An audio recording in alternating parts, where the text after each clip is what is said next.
பேசினதுக்குன்னா metre பார்த்து எத்தனை அடின்னு தெரியும். ஐயோ, எதை கணக்கு வைக்கிறது? எல்லாமே அப்படி தெரியும். இது வரைக்கும் பார்த்ததே நிறையா வந்துருச்சு. நிறையா வந்துச்சுண்ணா இப்போ. இங்கே பாருங்க, இந்த நாள்லாம் பாருங்க எவ்வளோ பேர் சொல்ல போகுது இந்தாண்ட. தண்ணி வந்துச்சுன்னா நிற்காம ஓடிட்டே இருக்கும். அது சாமி என்னன்னா அது ஏதோ குளிய தெரியல. லீலா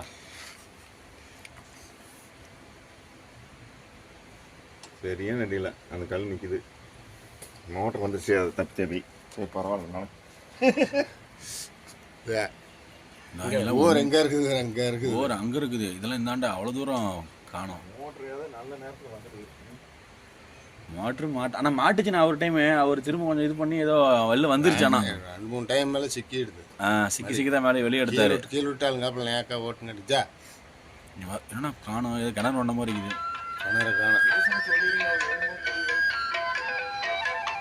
சரி, நான் அந்த வீடியோ அனுப்பிவிட்றேன், கூப்பிட்டு சொல்லிடுறேன் மேனேஜர்கிட்ட. அப்பல ஒரே நிமிஷம் கூப்பிட்றேன். கூப்பிட்றாரு.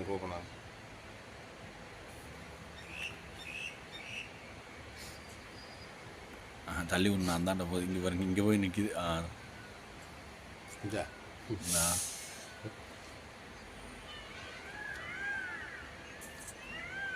மீட்டர் பாருங்க.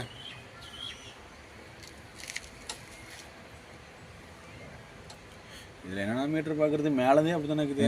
ஏதோ ஒரு இடத்துல இருந்தால் பரவாயில்ல. கண்டிப்பாக மாட்ட வேண்டிய இடம். 67 குறைஞ்சி 12 13 அடிக்கு இருக்குது அந்த மட்டம். கண்டினியூஸாக அப்படியே இருந்துகிட்டே இருக்குது. கீழே நல்லா இருக்குது.